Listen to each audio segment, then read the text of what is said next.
Assalamualaikum warahmatullahi wabarakatuh. Perkenalkan, nama saya Gesi Violeta Rahman, absen 12. Nama saya Gisna Juliani Faza, absen 13. Saya Ladina Pradwina, absen 18. Nama saya Mutia Mafira, nomor absen 22. Nama saya Raffi Rizky Hardiansah, absen 26. Nama saya Syaukian Nindito, nomor absen 32. Kedudukan Pancasila sebagai dasar negara dan pandangan hidup bangsa telah disepakati oleh seluruh bangsa Indonesia.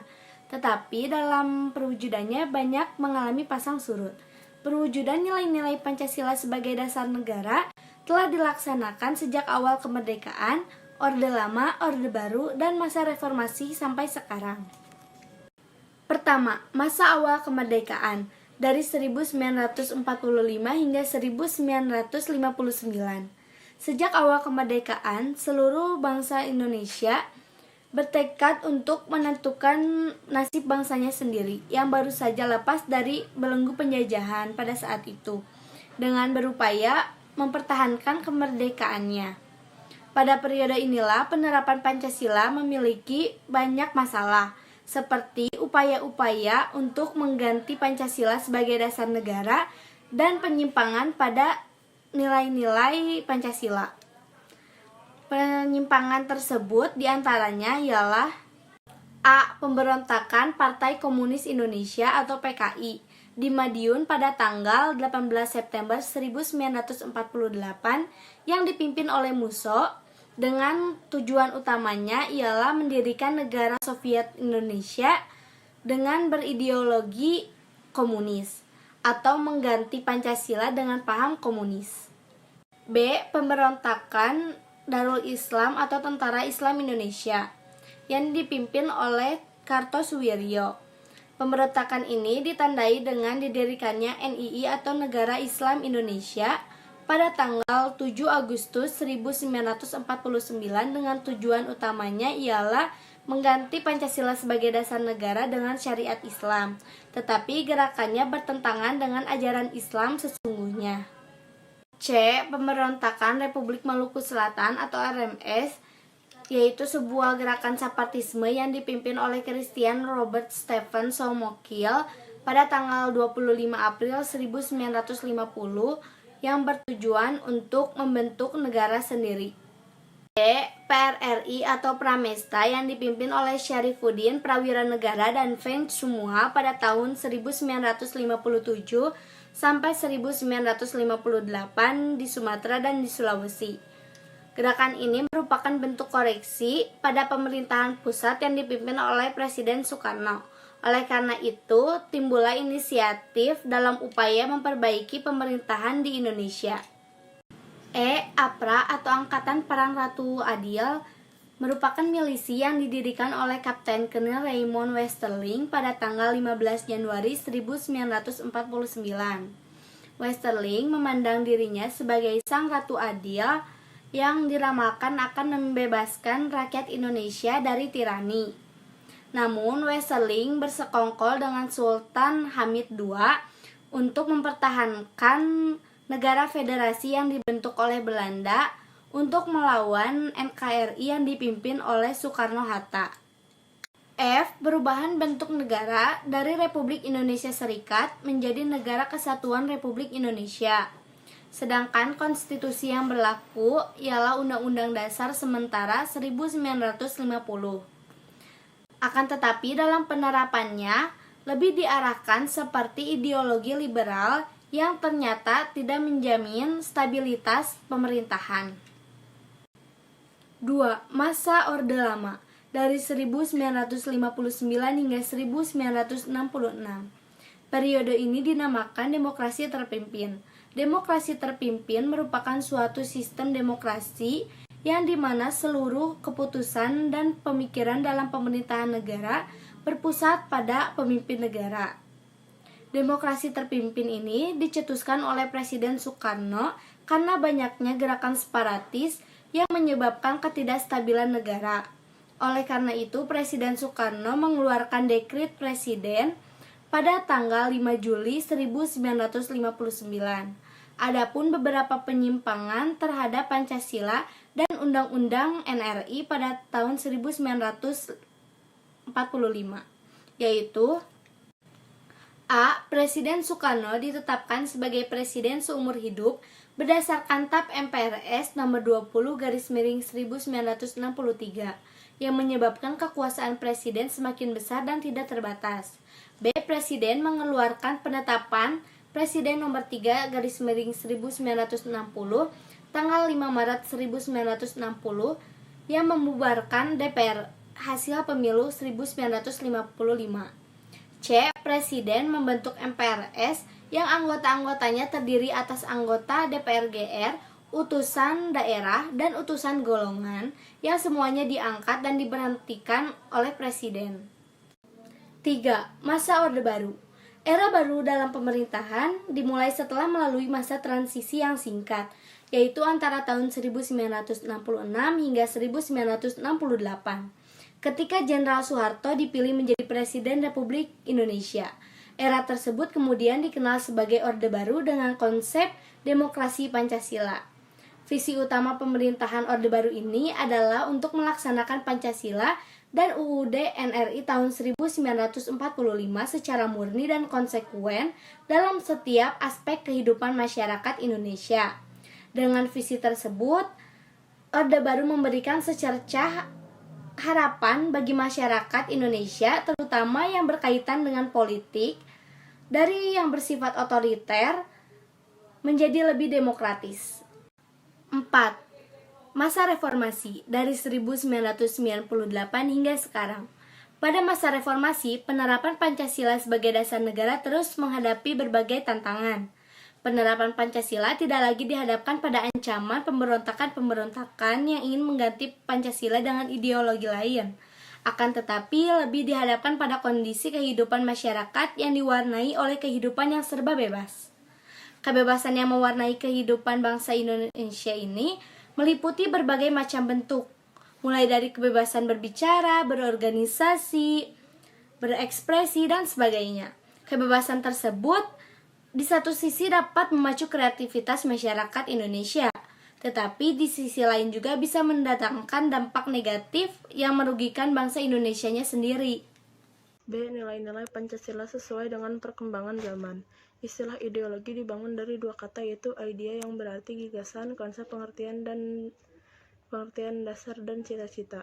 1. Hakikat ideologi terbuka. Ideologi tersebut bersifat terbuka dengan senantiasa mendorong terjadinya perkembangan pemikiran baru tentang ideologi tersebut tanpa harus kehilangan jati dirinya.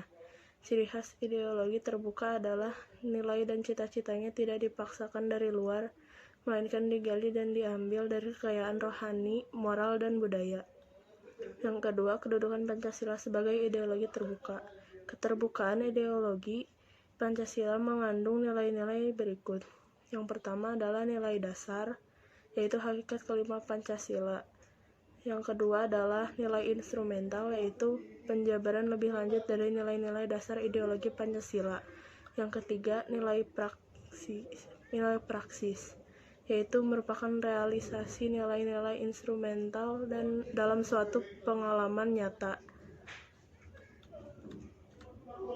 Perwujudan nilai-nilai Pancasila dalam berbagai kehidupan.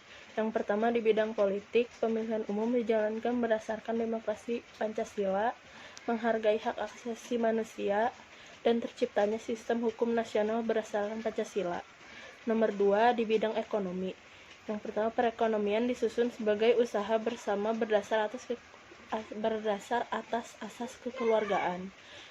Yang kedua adalah perekonomian nasional diselenggarakan berdasarkan atas demokrasi ekonomi. Yang ketiga, di bidang sosial budaya terwujudnya masyarakat adil dan makmur berdasarkan Pancasila. Yang keempat, di bidang pertahanan dan keamanan negara, contohnya adalah Siskamling. Di sini saya akan menjelaskan bab 2 tentang pembukaan Undang-Undang Dasar Negara Republik Indonesia tahun 1945. Sebelum masuk lanjut ke materinya, saya akan membacakan isi pembukaan Undang-Undang Dasar 1945. Itu pembukaan bahwa sesungguhnya kemerdekaan itu ialah hak segala bangsa, dan oleh sebab itu maka penjajahan di atas dunia harus dihapuskan. karena tidak sesuai dengan pri kemanusiaan dan pri keadilan. Dan perjuangan pergerakan kemerdekaan Indonesia telah sampailah kepada saat yang berbahagia, dan selamat sentosa mengantarkan rakyat Indonesia ke depan pintu gerbang kemerdekaan Indonesia yang merdeka, bersatu, berdaulat, adil, dan makmur. Atas berkat rahmat Allah yang Maha Kuasa dan dengan didorongkan oleh keinginan luhur supaya berkehidupan kebangsaan yang bebas, maka rakyat Indonesia menyatakan dengan ini kemerdekaannya. Kemudian daripada itu, untuk membentuk suatu pemerintah negara Indonesia yang melindungi segenap bangsa Indonesia dan seluruh tumpah darah Indonesia, dan untuk memajukan kesejahteraan umum, mencerdaskan kehidupan bangsa, dan ikut melaksanakan ketertiban dunia berdasarkan kemerdekaan, perdamaian abadi, dan keadilan sosial. Maka disusunlah kemerdekaan kebangsaan Indonesia itu dalam suatu Undang-Undang Dasar Negara Indonesia yang terbentuk dalam suatu susunan negara Republik Indonesia yang berkedaulatan rakyat dan berdasar kepada ketuhanan yang Maha Esa, kemanusiaan yang adil dan beradab, persatuan Indonesia, dan kerakyatan yang dipimpin oleh hikmat kebijaksanaan dalam permusyawaratan perwakilan serta dengan mewujudkan keadilan sosial bagi seluruh rakyat Indonesia. Poin A yaitu makna pembukaan Undang-Undang Dasar Negara Republik Indonesia tahun 1945. Yang pertama adalah yang alinea yang pertama, menjelaskan pernyataan kemerdekaan merupakan sebuah hak bangsa untuk merdeka, karena kemerdekaan merupakan hak asasi bagi semua bangsa yang bersifat universal. Dalam alinea pertama ini memuat dua dalil, yaitu dalil objektif dan dalil subjektif. Dalil yang pertama adalah dalil objektif, artinya adalah bahwa penjajahan itu tidak sesuai dengan pri kemanusiaan dan pri keadilan, dan penjajahan itu sangat bertentangan sekali dengan nilai-nilai kemanusiaan, karena penjajahan memandang manusia tidak memiliki derajat yang sama. Penjajah bertindak sewenang-wenang terhadap bangsa dan manusia yang lainnya. Penjajahan juga tidak sesuai dengan pri keadilan, karena penjajah memperlakukan manusia secara diskriminatif. Manusia diperlakukan secara tidak adil, seperti terjadinya perampasan, perbedaan hak dan kewajiban, penyiksaan, dan lain sebagainya. Lalu dalil yang kedua adalah dalil subjektif, yaitu aspirasi bangsa Indonesia untuk melepaskan diri dari penjajah. Kedua makna dalam alinea ini meletakkan suatu tanggung jawab dan tugas kepada warga negara untuk senantiasa melawan penjajahan dalam segala bentuknya. Makna alinea kedua menunjukkan bahwa ketepatan dan ketajaman penilaian bangsa Indonesia, bahwa perjuangan bangsa Indonesia telah mencapai ke tingkat yang menentukan. Yang kedua, momentum yang telah dicapai harus dimanfaatkan untuk menyatakan kemerdekaan. Yang ketiga adalah kemerdekaan harus diisi dengan mewujudkan negara Indonesia yang merdeka, bersatu, berdaulat, adil, dan makmur. Alinea kedua ini menjelaskan bahwa kemerdekaan sebagai cita-cita bangsa ini telah mencapai kepada saat yang menentukan perjuangan bangsa Indonesia dalam merebut kemerdekaan. Para pejuang telah berjuang dalam mengorbankan jiwa, raga demi mendapatkan kemerdekaan bangsa dan negara. Dalam alinea kedua ini terdapat kata bersatu, berdaulat, adil, dan makmur. Di antaranya mengandung makna yang tersendiri. Yang pertama adalah bersatu. Bersatu artinya menghendaki semua bangsa warga negara Indonesia untuk bersatu menjadi negara kesatuan, bukan bangsa yang lain, bukan negara yang terpisah-pisah baik secara geografis maupun sosial. Kedua adalah berdaulat, mengandung makna bahwa sebagai negara, Indonesia sederajat dengan negara lain yang bebas menentukan arah dan kebijakan suatu negara tanpa adanya campur tangan negara lain. Ketiga adalah adil, mengandung bahwa negara Indonesia menegakkan keadilan bagi warga negaranya. Keadilan berarti adanya keseimbangan antara hak dan kewajiban warga negaranya. Keempat adalah makmur, mengandung bahwa menghendaki negara mewujudkan suatu kemakmuran dan kesejahteraan bagi masyarakatnya. Kemakmuran tidak hanya secara material, namun secara spiritual maupun secara batiniah. Alinea ketiga, menjelaskan bahwa kemerdekaan yang telah dicapai oleh bangsa Indonesia adalah rahmat dan anugerah Tuhan Yang Maha Kuasa. Hal ini merupakan motivasi spiritual, perwujudan sikap dan keyakinan bangsa Indonesia terhadap Tuhan Yang Maha Esa. Mereka menyadari bahwa tanpa adanya Tuhan Yang Maha Kuasa, kemerdekaan ini tidak akan dicapai. Kemerdekaan ini tidak semata-mata dicapai oleh jerih payah perjuangan, tetapi atas Tuhan Yang Maha Kuasa juga. Yang ketiga ini memuat motivasi real dan material dari leluhur, yaitu supaya berkehidupan yang bebas. Kemerdekaan Indonesia ini merupakan sebuah keinginan dan tekad seluruh bangsa Indonesia agar menjadi negara yang bebas dan merdeka. Atas karunia-Nya dan kepercayaan terhadap Tuhan Yang Maha Esa, rasa syukur bangsa Indonesia atas karunia-Nya dan kepercayaannya terhadap kekuasaan Tuhan Yang Maha Esa dalam memperoleh kemerdekaan. Mereka yakin meskipun persenjataannya sederhana dan tradisional, mereka berani melawan penjajah yang senjatanya sudah lebih modern dari mereka.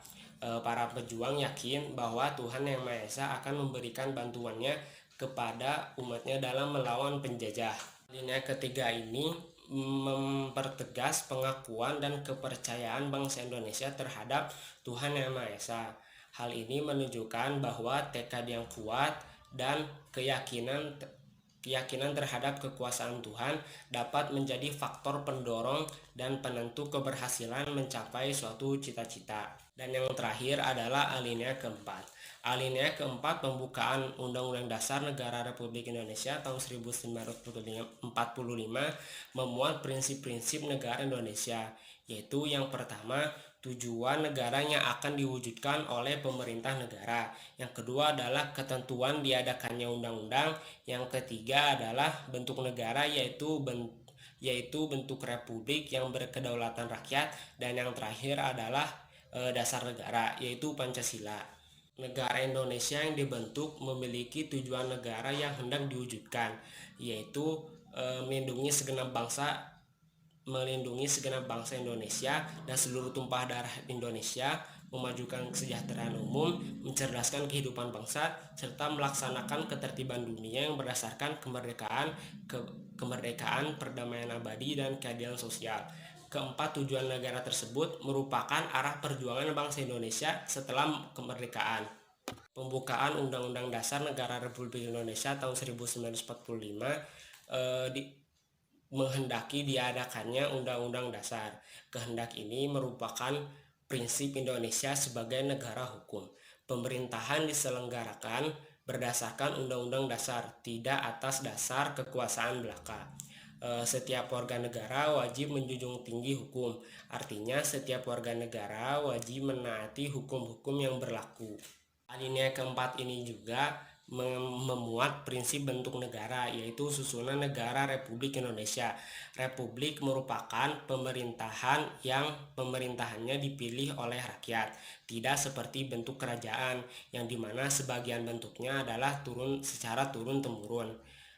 Sesuai sekali dengan kedaulatan rakyat, yang dimana rakyat memiliki kekuasaan tertinggi yang dipegang oleh rakyat. Rakyat dapat menyelenggarakan pemerintahan baik secara langsung maupun tidak langsung melalui lembaga perwakilan rakyat. Poin B, pokok-pokok pikiran pembukaan Undang-Undang Dasar Negara Republik Indonesia tahun 1945. Yang poin pertama adalah hakikat pokok pikiran pembukaan Undang-Undang Dasar Negara Republik Indonesia tahun 1945. Selain mempunyai makna yang sangat mendalam, Undang-Undang Dasar tahun 1945 juga mengandung pokok-pokok pikiran. Pokok-pokok pikiran tersebut menggambarkan suasana kebatinan dari Undang-Undang Dasar tahun 1945 serta mewujudkan cita hukum suatu dasar negara, baik yang secara tertulis maupun tidak tertulis. Pokok-pokok pikiran tersebut diantaranya adalah A. Pokok pikiran pertama, melindungi segenap bangsa Indonesia dan seluruh tumpah darah Indonesia dengan berdasar atas persatuan. Pokok pikiran ini menegaskan bahwa dalam pembukaan UUD 1945 diterimanya aliran negara persatuan, yang dimana negara melindungi dan meliputi segenap bangsanya dan seluruh wilayahnya. Dengan demikian negara mengatasi segala macam paham golongan dan paham individualistis. Dan setiap penyelenggara negara dan setiap organ negara wajib mengutamakan kepentingan negara di atas kepentingan pribadi, golongan, atau individu. B. Pokok pikiran kedua, negara hendak mewujudkan keadilan sosial bagi seluruh rakyat Indonesia. Pokok pikiran kedua ini menegaskan bahwa negara hendak mewujudkan keadilan sosial yang didasarkan kepada bahwa manusia mempunyai hak dan kewajibannya dalam kehidupan masyarakat. Dengan demikian, para penyelenggara negara dapat menentukan jalan serta aturan yang harus dilaksanakan sesuai dengan Undang-Undang Dasar dalam mencapai tujuan memajukan kesejahteraan umum yang berkeadilan. Pokok-pokok pikiran dalam pembukaan Undang-Undang Dasar Negara Republik Indonesia tahun 1945 ada 4, yaitu pokok pikiran persatuan, pokok pikiran keadilan sosial, pokok pikiran kedaulatan rakyat, dan pokok pikiran ketuhanan. Pokok-pokok pikiran dalam pembukaan Undang-Undang Dasar Negara Republik Indonesia tahun 1945 pada hakikatnya merupakan pancaran nilai-nilai Pancasila. Pokok-pokok pikiran tersebut meliputi suasana kebatinan dari Undang-Undang Dasar Negara Republik Indonesia tahun 1945. Pokok-pokok pikiran ini mewujudkan cita-cita hukum yang menguasai hukum dasar negara, baik hukum yang tertulis maupun hukum yang tidak tertulis. Undang-Undang Dasar menciptakan pokok-pokok pikiran ini dalam pasal-pasalnya. Positif pada pokok pikiran dalam UUD 1945 bahwa tugas seluruh bangsa Indonesia adalah mempertahankan serta mewujudkan pokok-pokok pikiran pembukaan Undang-Undang Dasar Negara Republik Indonesia tahun 1945 dalam kehidupan bermasyarakat, berbangsa, dan bernegara.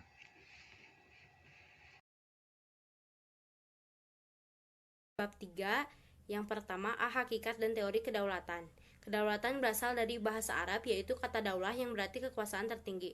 Negara memiliki kekuasaan tertinggi untuk memaksa semua penduduknya agar menaati undang-undang serta peraturan-peraturan atau kedaulatan ke dalam. Berikut merupakan kedaulatan ke dalam Indonesia dalam Undang-Undang Dasar. Yang pertama, melindungi segenap bangsa Indonesia dan seluruh tumpah darah Indonesia. Yang kedua, memajukan kesejahteraan umum dan mencerdaskan kehidupan bangsa. Negara juga mempertahankan keberdekaannya terhadap serangan-serangan dari negara lain dan mempertahankan kedaulatan keluar. Berikut adalah kedaulatan keluar dalam Undang-Undang Dasar. Yang pertama, ikut serta dalam perdamaian dunia yang berdasarkan kemerdekaan, perdamaian abadi, dan keadilan sosial. Yang kedua, Presiden dengan persetujuan DPR menyatakan perang dan perjanjian dengan negara lain. Yang ketiga, Presiden mengangkat duta dan konsul. Kedaulatan mempunyai sifat pokok yaitu asli, permanen, tunggal, dan tidak terbatas. Terdapat beberapa teori kedaulatan, yaitu teori kedaulatan Tuhan beranggapan bahwa raja atau penguasa memperoleh kekuasaan tertinggi dari Tuhan. Yang kedua, teori kedaulatan raja. Selama abad pertengahan, teori kedaulatan Tuhan berkembang menjadi teori kedaulatan raja. Kedaulatan berada di tangan raja sebagai penyelesaian kehendak Tuhan. Teori kedaulatan negara. Kekuasaan pemerintah bersumber dari kedaulatan negara. Negara dianggap sebagai sumber kedaulatan yang memiliki kekuasaan tidak terbatas. Negaralah yang menciptakan hukum. Teori kedaulatan hukum. Kekuasaan hukum merupakan kekuasaan tertinggi di dalam negara. Kekuasaan pemerintah berasal dari hukum yang berlaku. Teori kedaulatan rakyat. Rakyat sebagai pemegang kekuasaan tertinggi memberikan sebagian hak-haknya kepada penguasa untuk kepentingan bersama. B. Bentuk dan prinsip kedaulatan negara Republik Indonesia. Amandemen Pasal 1 Ayat 2 Undang-Undang Dasar Negara Republik Indonesia tahun 1945 hendak menegaskan bahwa pemilik kekuasaan tertinggi di negara Indonesia adalah rakyat yang pelaksananya sesuai dengan Undang-Undang Dasar. Dalam rumusan sebelum amandemen, kedaulatan rakyat dilaksanakan sebelumnya oleh MPR. Tetapi akhirnya pelaksanaan kedaulatan rakyat diubah menjadi dilaksanakan menurut Undang-Undang Dasar Negara Republik Indonesia. Adapun perubahan gagasan kedaulatan dalam Undang-Undang Dasar membuat perubahan pada cara rakyat memberikan mandat terhadap penyelenggara kekuasaan negara. Berdasarkan Undang-Undang Dasar Negara Republik Indonesia, prinsip-prinsip kedaulatan negara Republik Indonesia adalah sebagai berikut. Negara Indonesia ialah negara kesatuan yang berbentuk republik. Kedaulatan berada di tangan rakyat dan dilaksanakan menurut Undang-Undang Dasar. Negara Indonesia adalah negara hukum. Presiden tidak dapat membukukan atau membubarkan Dewan Perwakilan Rakyat. Menteri-menteri diangkat dan diberhentikan oleh Presiden. Majelis Permusyawaratan Rakyat hanya dapat memberhentikan presiden atau wakil presiden dalam masa jabatannya menurut Undang-Undang Dasar. Setelah merdeka pada tanggal 17 Agustus 1945, bangsa Indonesia mengalami beberapa fase demokrasi. Yang pertama adalah demokrasi parlementer dari tahun 1945 sampai 1959. Pada masa presidensial, kekuasaan ada di tangan presiden, walaupun yang tertinggi tetap ada di tangan MPR. Karena pada saat itu belum ada MPR dan DPR, maka ketatanegaraan dikerjakan oleh presiden dan dengan nasihat dari KNIP. Setelah itu, KNIP mengajukan petisi yang berisi tentang bahwa Perdana Menteri harus bertanggung jawab kepada KNIP. Dan pada tanggal 14 November, Presiden Soekarno melantik Sultan Syahrir untuk menjadi Perdana Menteri yang pertama. Maka berubahlah menjadi demokrasi parlementer dari sebelumnya presidensial. Yang kedua adalah demokrasi terpemimpin dari tahun 1959 sampai 1966.